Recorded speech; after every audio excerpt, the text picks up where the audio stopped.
bounds.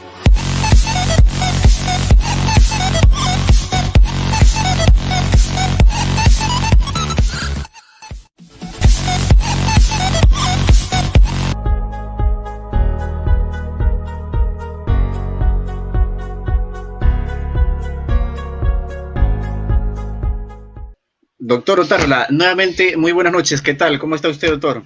Bienvenido, doctor. Taller, muchas gracias. Encantado de estar en tu programa. Muchísimas gracias. Buenas noches. Gracias, doctor. Gracias. En primer lugar, quiero darle las muy buenas noches a toda la gente que ya se va uniendo a la transmisión. Les saluda Taller Vicente.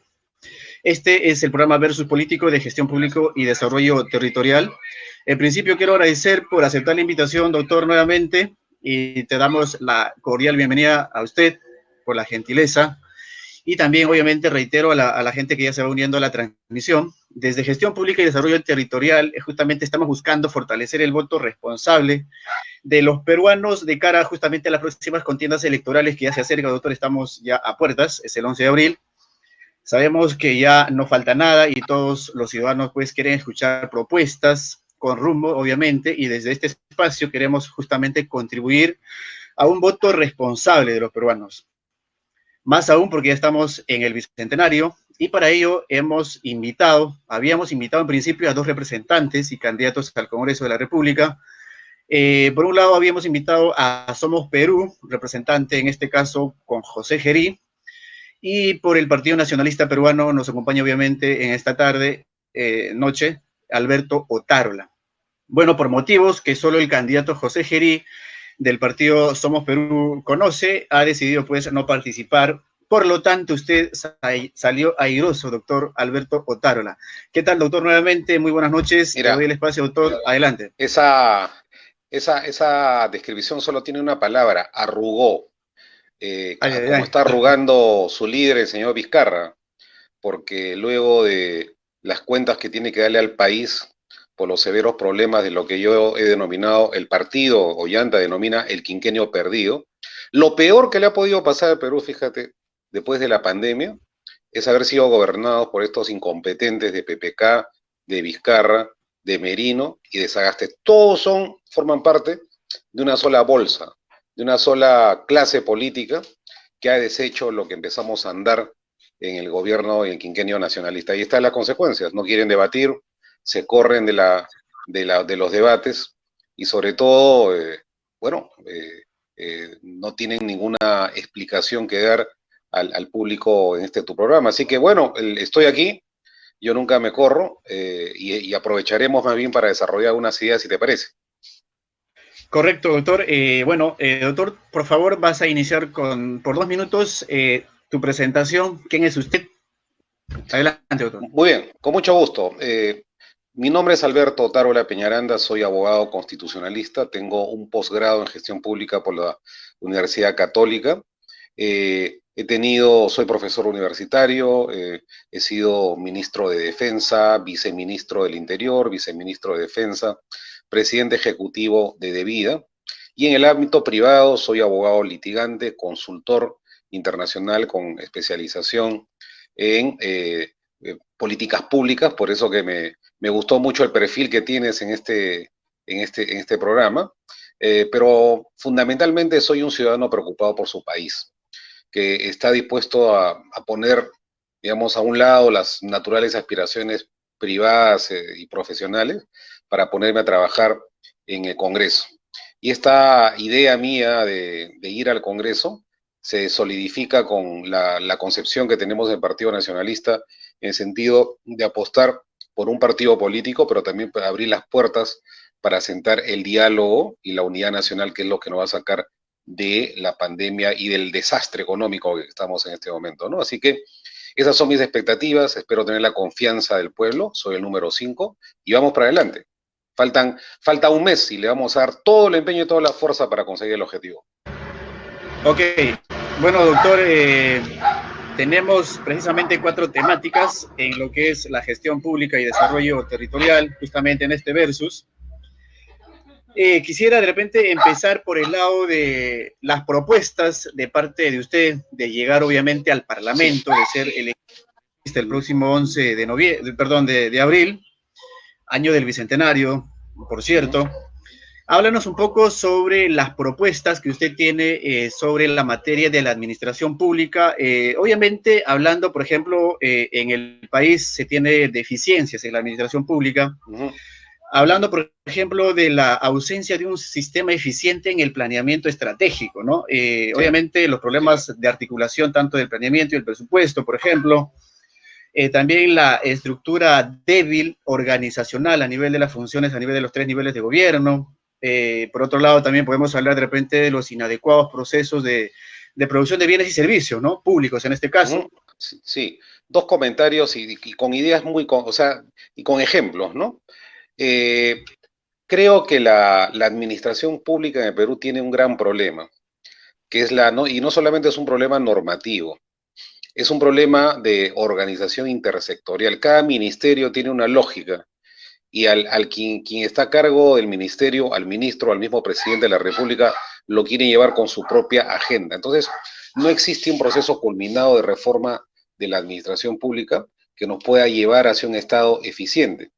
En el Estado nosotros nos hemos tocado con muchas cosas, ¿no? Es decir, con digamos, un sistema de personal, por ejemplo, recursos humanos muy endeble, de pocos derechos, unas diferencias salariales abismales, innecesarias, lo que yo llamo paraísos remunerativos, ¿no?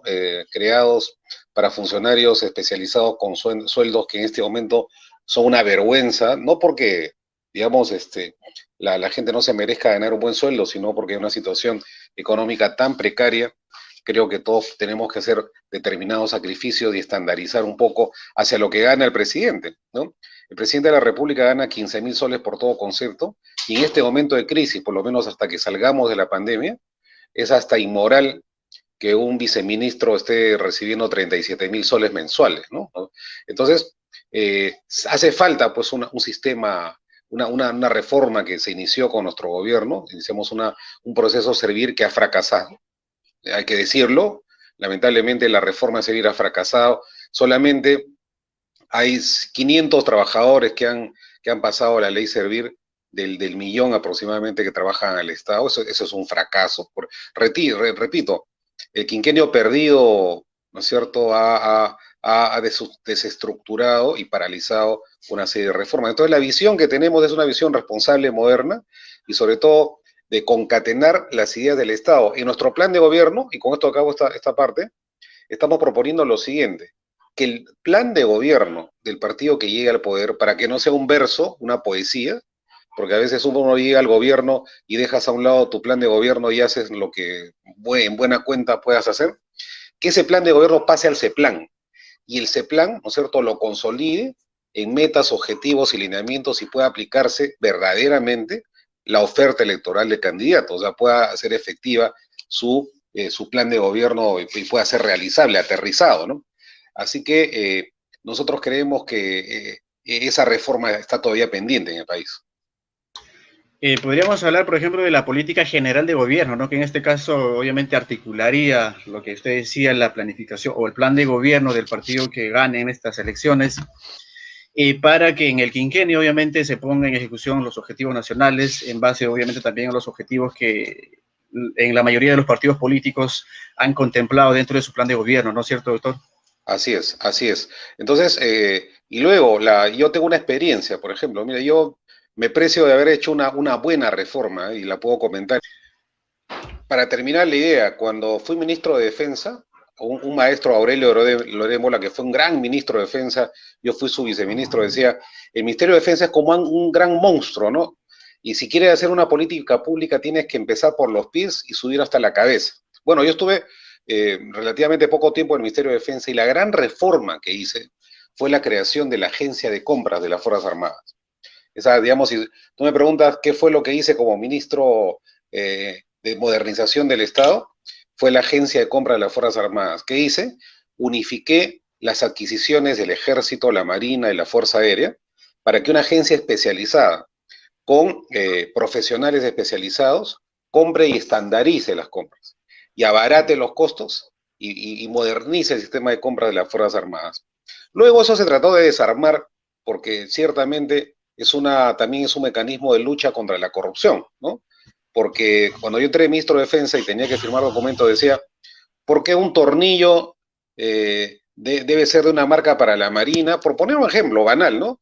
De otra marca para la Fuerza Aérea, otra marca para el Ejército. Que compre el mismo tornillo, pues, ¿no? Los tres, y un solo paquete. Y tuve razón, porque abaratamos costos y creamos un sistema de compras muy interesante. Entonces, esas cosas se pueden hacer con decisión política y voluntad de cambiar las cosas. La otra gran reforma, que fue ya una política de Estado, fue la lucha contra el narcotráfico cuando dirigí De Vida, ¿no?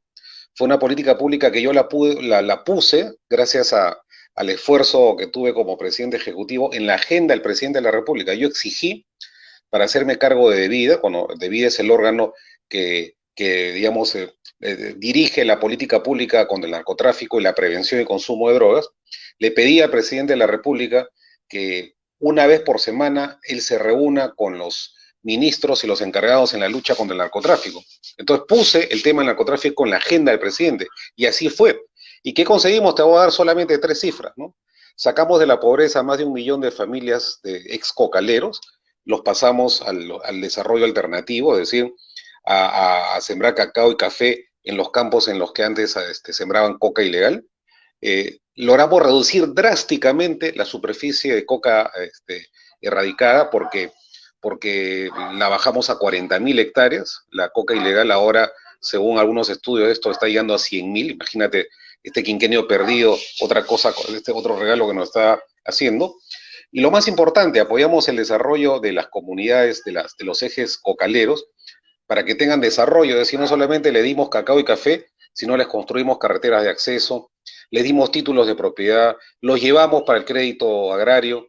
Entonces fue todo un modelo que además fue premiado por Naciones Unidas, que este modelo se llama Desarrollo Alternativo, Integral y Sostenible. Esa es otra política pública que impulsé durante mi gestión, y esta política pública se ha perdido. Ayer acaban de asesinar, y lo he puesto en un tuit, a una en el Braen, a una lideresa de una comunidad nativa, ¿no? ¿Quién la ha asesinado? El narcotráfico. ¿Por qué? Porque el Estado se ha retirado, se ha replegado. De Vida no existe ya en esas comunidades, ¿no? Y eso es lamentable, y eso hay que denunciarlo y hay que decirlo públicamente, ¿no? Claro, hay una débil presencia del Estado, a veces en las localidades, en las zonas alejadas al país, ¿no? Por ejemplo, hablando pues del Braen, de los valles del río Beni y Apurímac, hay mucha ausencia del Estado, prácticamente los sectores no están llegando, y eso es justamente lo que usted comenta, ¿no, doctor? Prácticamente, digamos, la política pública que está ejecutando, bueno, este gobierno está obviamente ofreciendo muchas debilidades en muchos campos, ¿no? Y obviamente eso también hablaremos más adelante, por ejemplo, de salud, de educación. A ver, doctor, muy bien. Quizás ampliar alguna temática. Pero bueno, me hace falta el contendor. ¿Dónde está el señor Somos Perú, no? De repente está sin internet, se ha corrido el debate. ¿Por qué? ¿Qué ha pasado con este Gerí? Parecía una gran persona el otro día, pero se ha ido el debate. Claro, los motivos, bueno, él lo sabe, ¿no? Pero, sin embargo, doctor, estamos acá gratos con tu participación. Muchas gracias. Hablemos ahora, doctor, el tema, por ejemplo, económico, ¿no? Si bien es cierto, hablamos de reactivación económica en este caso, desde el Partido Nacionalista Peruano, en el plan de gobierno, ¿qué se está impulsando? Obviamente el país ahora está en crisis, somos el país más castigado de Latinoamérica y del mundo quizás porque estima, por ejemplo, la CEPAL, que el PBI en el 2021 está debajo de los 13% que bajaría. Prácticamente va a dejar de percibir el Estado este 13% del PBI respecto a los años anteriores, que esto justamente dificulta las inversiones públicas en todas las materias, ¿no, doctor? Bueno, el país está destruido. En el año 2016, nosotros dejamos aproximadamente 5.200 millones de dólares, que es el chanchito, ¿no? Los ahorros del país. Cada gobierno le metía, ¿no?, unas monedas al chanchito, que es el chanchito que tenemos en la casa para usarlo en una situación de emergencia, pero usarlo con mesura. García dejó un poquito de plata, Ollanta dejó muchísimo dinero, ¿no? Entonces, ¿qué hizo este señor Vizcarra, el líder del candidato que hoy día se ha corrido el debate, ¿no es cierto? Reventó el chanchito ¿ya? Reventó chanchito, se lo dio a las farmacéuticas, a los cines, al Banco de Crédito, a través de su famoso programa Reactiva Perú. ¿Sabes cuánto queda de ese dinero?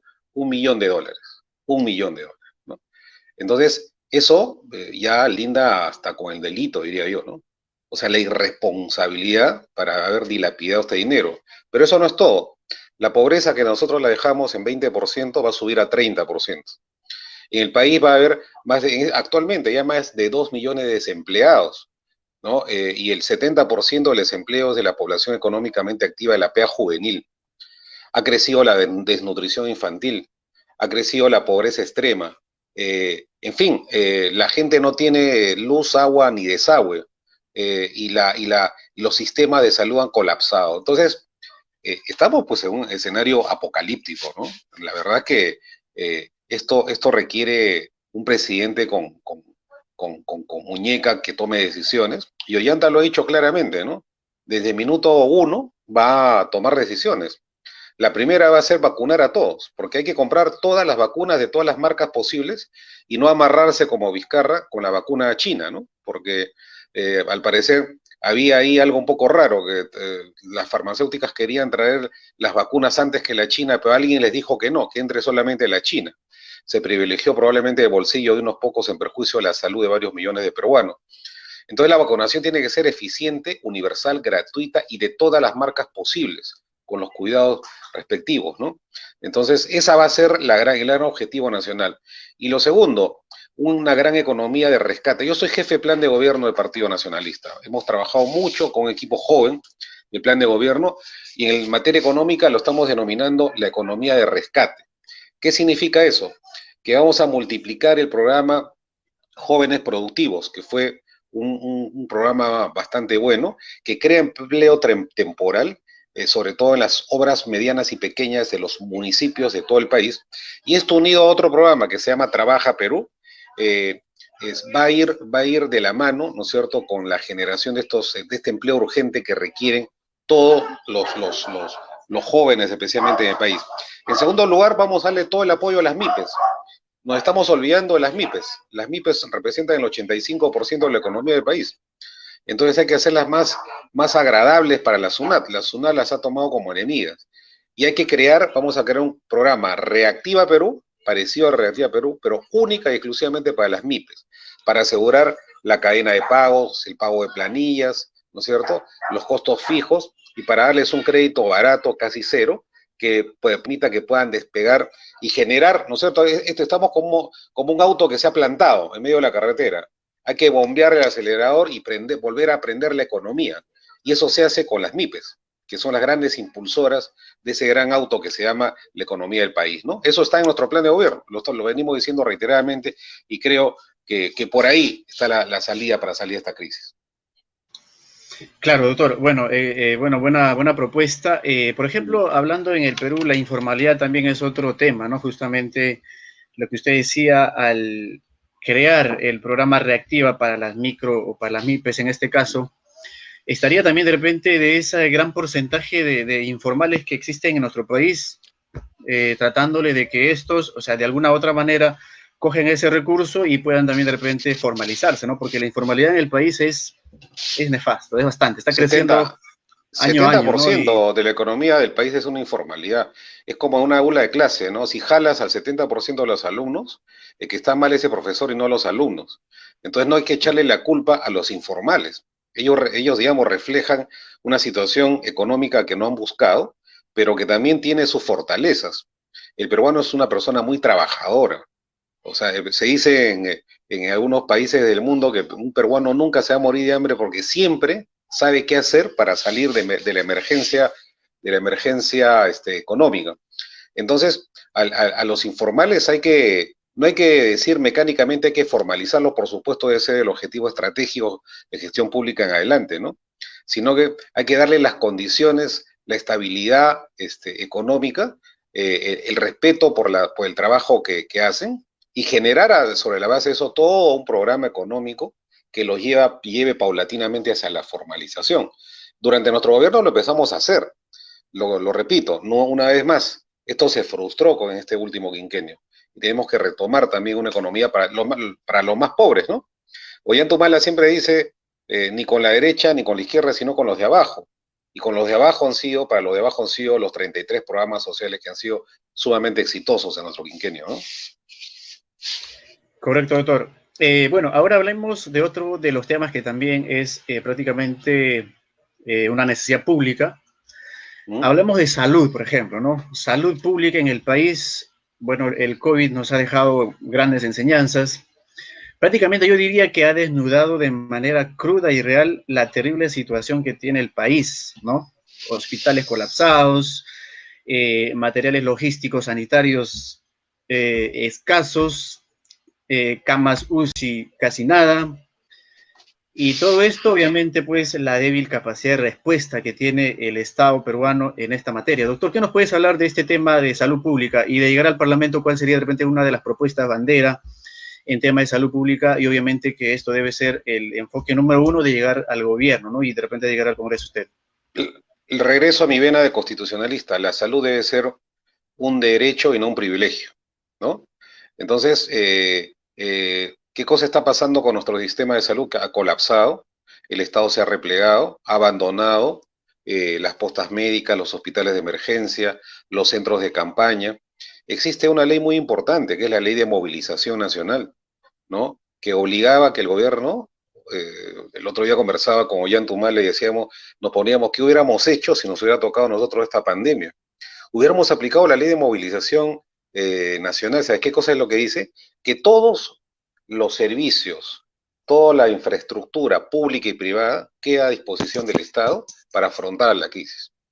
¿Qué debe haber hecho el Estado? Nosotros hubiéramos, por ejemplo, tomado la decisión de hacernos cargo de las camas UCI de emergencia en las clínicas privadas, ¿no?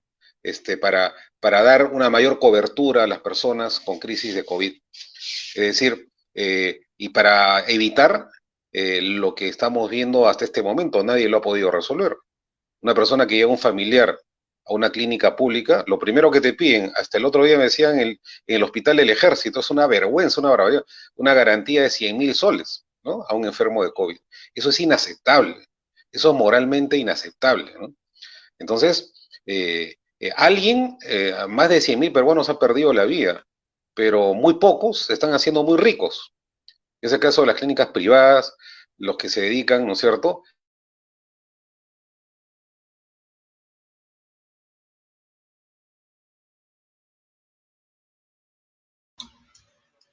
A ver, creo que otra vez tenemos problemas con la red. A ver si el doctor nuevamente se conecta. Bueno, mientras tanto yo voy hablando, ¿no? Obviamente la débil capacidad de respuesta de parte del Estado en materia sanitaria ha afectado bastante que justamente hemos sido el país, reitero, el más castigado en Latinoamérica. Somos el país que prácticamente tenía menos camas UCI que otros países de Latinoamérica. Y obviamente esto afecta bastante, ¿no? Afecta bastante obviamente a lo que es la situación país y cómo... A ver, doctor Otaro, te tenemos nuevamente.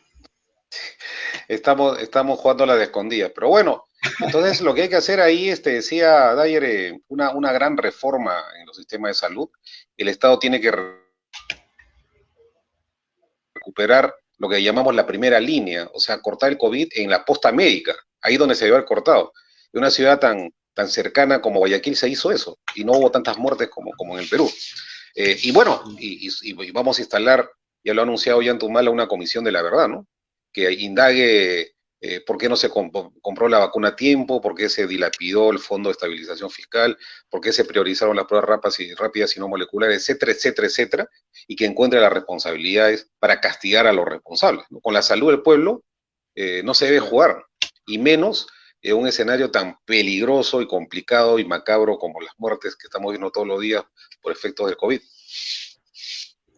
Así es, doctor. Bueno, pues justamente yo venía diciendo que el tema sanitario en el país ha sido bastante afectado y obviamente faltó ahí articular los objetivos nacionales en todas las materias y en todos los sectores para decir, oye, alguna contingencia como esta, de repente decir, hay que ver este tema como prioridad y hay que tener más presupuesto para salud, a fin de que en alguna contingencia no pasemos apuros como ahora, ¿no? Eso es un tema de repente también muy importante que hablar, ¿no, doctor? Así es, planificación. Y sobre todo, creemos que, los privados, si lo podemos poner en esos términos, también tienen que formar parte del equipo. Acá no se trata de ser estatistas, perdón, ¿no? Quien llegue al gobierno, fíjate, el próximo presidente, no va a poder gobernar solo. Creo que ya todos los candidatos lo saben en este momento. Van a tener que hacer un gobierno de unidad nacional. Pero no solamente unidad nacional por un tema político, sino para salir de esta crisis económica y sanitaria, se requiere, pues, hoy un ratito, vamos a que se vacune. Y yo voy a llevar ese mensaje al Congreso. O sea, al Congreso de la República hay que bajarle los decibeles, subir el nivel intelectual, hacer las mejores leyes que se puedan hacer, pero también por aproximaciones sucesivas hacer consensos políticos para que podamos sentar las bases de una gobernabilidad democrática y hasta por lo menos que el último de los peruanos se haya vacunado, ¿no? Entonces nosotros estamos acostumbrados en medio de la pandemia, nos peleamos, hoy día seguro, estamos enfrentados y este clima no nos ayuda, ¿no? Entonces, creo que nos tenemos que poner la camiseta de Perú a partir del 28 de julio de este año. Hablando ya el tema de educación, ¿cómo lo ve, doctor? ¿Cómo lo ve desde su perspectiva? También ha sido uno de los sectores bastante castigados. Por ejemplo, si nos vamos Sí. acá a Vía El Salvador, nos vamos, por ejemplo, a Santa Rosa o a Independencia por la parte alta, Caraballo mismo, las familias carecen del servicio que es Internet, ¿no? O sea, es un medio bastante básico a estas alturas de la vida porque la educación se comparte a través de la red. Entonces, ¿cómo ve este tema, doctor, del tema educativo? Bueno, esa es una propuesta y la puedo decir, la verdad que los que me siguen en las redes, en fin, pueden certificar esto. El primer político que habló de incorporar el derecho al acceso al Internet como un derecho humano en la Constitución fui yo. Esa fue una de las propuestas que conversé mucho con Ollanta Humala cuando estábamos perfilando nuestra plancha presidencial, porque yo también soy candidato a la segunda vicepresidencia de la plancha de Ollanta, y le llevaba una plataforma de propuestas, ¿no? Entonces eso lo hemos aterrizado y estamos proponiendo incorporar a la Constitución como un derecho fundamental el derecho de acceso al Internet. Eso va a, digamos, originar que el Estado ya tenga políticas y le dé presupuesto para el desarrollo de este derecho, que sería un tema muy importante. Y mucha gente se olvida, ¿no? Otro tema que va a estar en mi agenda parlamentaria también va a ser el derecho a una vivienda digna. Ese derecho, que estaba en la Constitución de 1979, fue retirado por la Constitución de Fujimori y sus amigos con los constructores, ¿no? Porque no les convenía que el derecho a una vivienda digna esté en la Constitución, sino en normas legales infraconstitucionales. Vamos a reponer ese derecho. Igualmente, creemos que en la educación lo que hace falta es que se continúen los programas exitosos que se instalaron durante nuestro gobierno, los colegios de alto rendimiento, a los que absurdamente el señor Sagasti pretendió cerrar, ¿no? Que es un premio, como se dice, a los chancones de la clase y a los más pobres, que se les da una beca, y muchos de esos chicos, muchos de esos chicos han terminado, yo los conozco, han regresado a su maestría de Europa, Estados Unidos, y ahora están trabajando en sus comunidades. Imagínate el salto cualitativo en la vida de ellos y de sus familias. Entonces, nosotros elevamos el presupuesto de educación, lo encontramos en 2.9 el PBI y lo elevamos a 4.1. Tuvimos al mejor ministro de educación de toda la historia del país, el señor Jaime Saavedra, ¿no es cierto? Al que el fujiaprismo espectoró a través del Congreso. A veces nos olvidamos de las cosas. Y así que el tema educativo es muy sensible para nosotros y vamos a hacer todo el esfuerzo para que los chicos no vuelvan a perder el 2021. El 2020 ya es un año que se perdió en educación. Vamos a tratar de rescatar el 2021, después inclusive en segundo semestre, para que no se pierda la calidad educativa. El 45% de los niños y jóvenes de primaria y secundaria no pueden acceder a las clases virtuales porque o no tienen internet o el internet es de pésima calidad. Entonces, el internet para nosotros debe ser un servicio público como el agua, como la luz, ¿no es cierto? Que, digamos, forma parte de una cartera de expectativas del Estado y de provisión de beneficios hacia la población. Eso sin ninguna duda.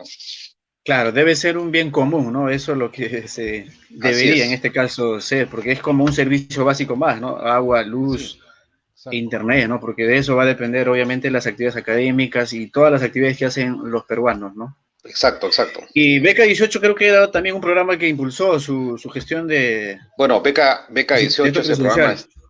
el programa estrella, ¿no? Ha becado más de 100.000 estudiantes en los diversos niveles. Ahora hay un problema, Pronavec está reduciendo los cupos, el Ministerio de Educación. Es como si se tuviera celos de las cosas bien buenas que se han hecho, ¿no? Están poniéndole trabas, le están quitando presupuesto, y eso es una barbaridad. Miles de jóvenes peruanos se han beneficiado con Beca 18 y vamos a ampliarla nosotros, vamos a darle más presupuesto, porque la única manera por la que un país tenga que salir de la crisis económica y de su desarrollo, sin duda es la educación. Entonces, toda la apuesta para la educación y para mejorar nuestro sistema educativo. Sobre SUNEDU, doctor, ¿qué nos tiene que más o menos mencionar algo? De repente darle las De, facultades, todas las facilidades para que la SUNEDU sigue, de obviamente, nuevo, mejorando voy a la tener calidad educativa. que mencionar, hasta esto ya está, SUNEDO lo creamos nosotros, nuestro gobierno, ¿ya? SUNEDO se instaló, con nosotros los fortalecimos, le dimos toda la independencia y el perfil, y ahora tiene una alta aprobación. Y lo otro, ¿no? En materia de las universidades, le vamos a cobrar los impuestos a las universidades del señor Acuña y del señor Pepe Luna. Eso sí, va a ser la primera medida que vamos a tomar, porque las universidades, y esos impuestos, se los vamos a trasladar a la Universidad San Marcos, a las universidades públicas, para que puedan invertir en investigación científica con particular énfasis en infectología, control de epidemias, etcétera, etcétera, etcétera. No, así de claro, así de claro. Entonces, el otro día tuve un debate con el señor Abogatás y le pregunté si le iba a cobrar los impuestos a Acuña y no supo qué responder. Pero nosotros sí se terminó, ¿no es cierto?, el paraíso utilitario de las universidades negocio que no reinvierten sus utilidades en el propio desarrollo de las universidades. Así que van a tener que pagar los impuestos al Estado. Excelente, doctor. Mira, acá tengo Sí. preguntas, doctor. Esto no estaba dentro del formato, obviamente un versus. Hay Ah, dos mira, candidatos que dan la propuesta y ya. obviamente el otro lo responde, ¿no? Eso es la idea del versus. Como no tenemos al contendor, en este caso al Somos Perú, que ya muchos están hablando ahí en las redes que ha arrugado, obviamente la plataforma es abierta. Esperemos que de repente en algún momento tenga la oportunidad de entrar nuevamente al versus. Aquí hay una pregunta, por ejemplo, de algunos que están justamente conectados en las redes. Ahí vamos a ver por aquí, me hablaban creo de seguridad ciudadana acá. A ver, por favor. Lucho Guamán nos pregunta, ¿no? Y pregunta, dice, al Partido Nacionalista, ¿cómo afrontaría la inseguridad ciudadana con los extranjeros ingresados ilegalmente al país? Doctor, ¿qué le Eso respondemos a Lucho? es otro tema que a veces hay discursos xenófobos que ofenden a la dignidad humana. Acá el problema, digamos, hay venezolanos como en todo el país, ¿no? En todos los países del mundo, venezolanos buenos y venezolanos malos, así como hay peruanos buenos y peruanos malos en el sentido digamos, de la delincuencia y todo eso. Pero vamos a tomar, más allá de explicar el problema sociológico, vamos a tomar una medida de emergencia, ¿no? Que es la siguiente. Vamos a desplazar a las Fuerzas Armadas a la frontera norte para que controlen, ¿no es cierto?, el ingreso de los ciudadanos venezolanos que en este momento de manera impune y digamos, en tráilers, en buses, entran al país o a pie. Y no para reprimirlos, quizás sí para darles ayuda humanitaria, atender a los menores, darles de comida, darles, digamos, la atención humanitaria necesaria, pero exigiéndoles algo que se exige en todos los países del mundo, ¿no? Oye, si vas a entrar en nuestro país, a ver, muéstrame tu visa, vienes como turista, vienes como estudiante, y si vienes por un tema humanitario, que también es una posibilidad que da Naciones Unidas, pues ¿dónde está los documentos que acrediten que eres un refugiado político o un refugiado por otras razones? Entonces, acá no hay que crear ninguna ley adicional, se tiene que aplicar la ley de migraciones. Cuando tú llegas al aeropuerto, un extranjero llega al Perú, tiene que llenar, pues no, o sea, te pasan por el escáner y ve si está vigente tu pasaporte, Y a veces te piden las vacunas, ¿no? La vacuna de la fiebre contra la fiebre amarilla, contra la difteria, contra... Entonces, estas personas no solamente están ingresando de manera ilegal, sino también ingresan sin las vacunas. ¿Sabe Dios trayendo qué tipo, digamos, de enfermedades que podrían afectar a los ciudadanos peruanos? Repito, acá no hay xenofobia, no hay nada, sino poner las cosas un poco en orden, ordenar la casa. Los peruanos tenemos ya demasiados problemas internos como para hacernos cargo de los ciudadanos de otros países, que se regresen con el señor Maduro, ya y en fin, y darle, y a los que están acá en Perú, pues controlar sus acciones, felicitar a aquellos, yo conozco muchísimos venezolanos muy trabajadores, mi saludo hacia ellos, pero también, lamentablemente, yo estoy haciendo muchísima campaña, por ejemplo, en los mercados, los sectores populares, y al unísono, en todos los mercados a los que voy, los vendedores, los centros de venta se quejan de la delincuencia que ejercen estos malos ciudadanos venezolanos, ¿no? Así que vamos a darle salidas y soluciones concretas a este tema. Una chiquita, doctor. ¿Qué piensa del candidato presidencial de justamente de Somos Perú hace unos días en una de las provincias del país? Justamente ¿no? Salió confrontacional ante un venezolano que justamente creo que le respondía de manera también con Bueno, otro, para los que digamos, no, carácter, ¿no? voy a especular un poco, para mí fue una película armada, en un escenario, el ciudadano venezolano con la gorra de Venezuela, no había duda que había Venezuela, una cámara fija, solo faltaba un director de guión, un productor, ¿no es cierto? Y la película estaba armada. Bueno, pero más allá de eso, un candidato presidencial no puede, pues, prestarse a incitar situaciones de violencia, ¿no? Entonces, repudiable, censurable, sobre todo por la conducta del candidato presidencial que le quita nivel a esta campaña, ¿no? Claro, claro. Doctor, hay muchas preguntas. Bueno, acá de los participantes también nos preguntan cuál sería las primeras medidas que tomaría el Partido Nacionalista, obviamente, de ganar en las elecciones presidenciales. Obviamente, acá repite la pregunta sobre el incremento de la inseguridad ciudadana. ¿Cómo ve usted, por ejemplo, yo veía, por ejemplo, en algunas municipalidades, en este caso, que implementaban la seguridad ciudadana sin fronteras? Este programa, obviamente, lo promueve el Ministerio del Interior.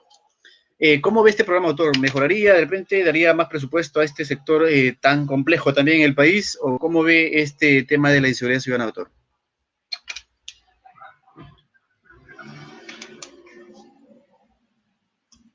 Creo que tenemos otra vez problemas de red con el doctor. A ver, esperemos. Bueno, bueno, la gente que está conectada en esta plataforma, obviamente hay muchas preguntas que seguramente el doctor cuando ya esté activada nuevamente pueda consultar, ¿no? Obviamente que la inseguridad ciudadana también es otro de los problemas bastante caóticos en el país y ahí también el Estado tiene que intervenir de manera más oportuna, digamos, ¿no? Incrementando el presupuesto por ejemplo, al Ministerio del Interior y promover programas como estos que justamente comentaba, seguridad ciudadana sin fronteras, ¿no? Donde justamente los distritos se apoyan mutuamente y los serenazgos pueden apoyar de un distrito a otro tranquilamente con este programa. Doctor, te tenemos Sí, nuevamente. sí. Es un problema que nos está causando bastante estrago este tema de la red.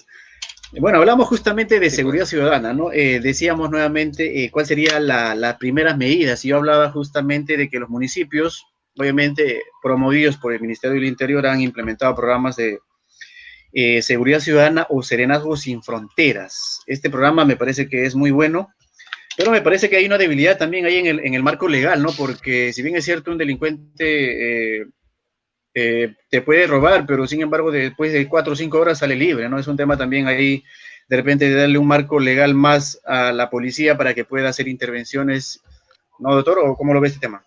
Sí, hay un programa que ha funcionado muy bien, y hay que reconocerlo, se llama Barrio Seguro, que es el trabajo del comisario del barrio con las organizaciones, sobre todo juveniles. Esto funcionó bien en Trujillo, ¿eh? Fue un programa piloto que se instaló con el apoyo de la UNODC, que es un organismo de Naciones Unidas, y que integra seguridad, más actividades deportivas, más integración con las asociaciones de los jóvenes, ¿no? Entonces, un modelo similar hay que instalar. El policía tiene que regresar a ser el amigo del vecindario, ¿no? Yo me acuerdo mucho que antes cerca de nuestra casa, cuando yo era niño, veía al policía que caminaba, saludaba a mis papás, era amigo del barrio y nos cuidaba, ¿no? Entonces hay que regresar a una interacción y presencia policial de ese tipo. Obviamente, con todo el avituallamiento logístico correspondiente. Nosotros compramos 3.000 patrulleros durante nuestro gobierno. ¿Dónde están esos 3.000 patrulleros? No los vemos en las calles. ¿Qué ha pasado con esas adquisiciones, ¿no? Además, propusimos un acercamiento directo de la policía con la comunidad. Ciertamente hay muchas cosas pendientes, ¿no? Uno puede decir la reforma de la policía y es una palabra tan trillada que no la volver a mencionar. Lo que hay que hacer en este momento, por ejemplo, ¿no? El ministro del Interior debe tener una estabilidad laboral. Necesitamos un ministro del Interior a tiempo completo, que no se vaya cada 3 meses. Creo que han habido 47 ministros del Interior en no sé cuántos en estos últimos años, o estoy exagerando un poco, pero requerimos una persona que tenga el tiempo suficiente para implementar las medidas que la ciudadanía necesita, ¿no? Y la confianza ciudadana, por supuesto, ¿no? Claro, doctor. Bueno, doctor, la conversación en esta oportunidad, hay bastantes temas que tratar sobre la problemática del país, pero lamentablemente la hora también se nos gana, ¿no? Doctor, Así ¿alguna propuesta adicional a lo que ya has comentado esta noche, doctor? La plataforma está abierta para usted, puede, por el tiempo de 4 o 5 minutos, puede usted Sí, no, llegar a la población muchísimas peruana gracias. y obviamente de llegar al Congreso, sus propuestas finales, doctor. Muchísimas gracias. Nosotros estamos trabajando mucho para tener una presencia más activa en las redes. Estamos haciendo una campaña muy austera. El presidente Humala está trabajando muchísimo en aquellos lugares a los que no llegan las encuestadoras, en los asentamientos humanos, en los centros rurales, en la selva y en los lugares más apartados del país. Confiamos en que la población peruana sabrá valorar sobre la necesidad que tenemos en este momento, como nunca antes ha pasado la vida en la vida política del Perú, la necesidad de tener un gobierno confiable, predecible, que te dé estabilidad, que te dé seguridad, que hay alguien a quien conozcas y haya gobernado adecuadamente. Pudimos haber cometido muchos errores, seguramente que los hemos cometido y somos los primeros en reconocerlos, pero hemos gobernado bien y le hemos dado estabilidad al país, estabilidad económica, le hemos dado educación a los niños, le hemos dado relativa seguridad a las personas, les hemos dado salud a los peruanos.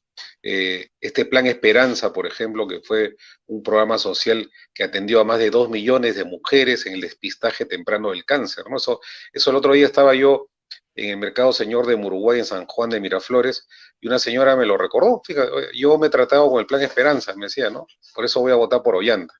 Entonces, son los de abajo los que están con nosotros. Y creemos que los programas sociales se tienen que ampliar, pero sobre todo se tiene que aplicar lo que llamamos una economía de rescate. Y en el Congreso, una agenda de fiscalización, de rendición de cuentas, pues con el quinquenio que ha pasado, el quinquenio perdido, el quinquenio de ineptitud, pero también de seriedad y coherencia, que son las dos palabras que yo he escogido y que creo que describen mi campaña, ¿no? Vamos a darle muchísima seriedad al Congreso y me voy a dedicar a los temas que yo conozco, son el tema constitucional y el tema de seguridad, de narcotráfico y fuerzas armadas, que es donde yo podría aportar para que mi país pueda salir adelante, ¿no? Yo no voy a entrar al Congreso a pelearme, aunque ustedes ya me conocerán, cuando me buscan me encuentran.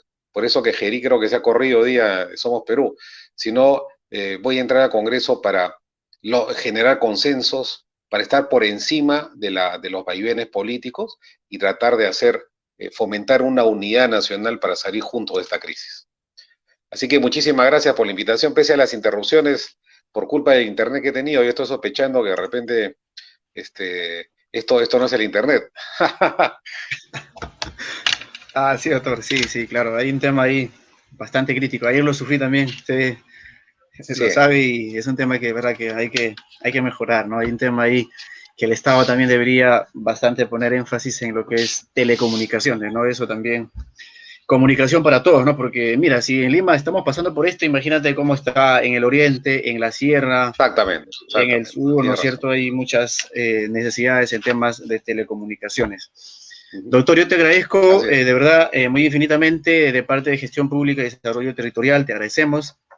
Nos ha encantado conversar con usted y tiene muchas propuestas y obviamente seguro el ciudadano que nos ha escuchado y visto hoy los ha palpado y seguramente habrá decidido muchos votar por usted.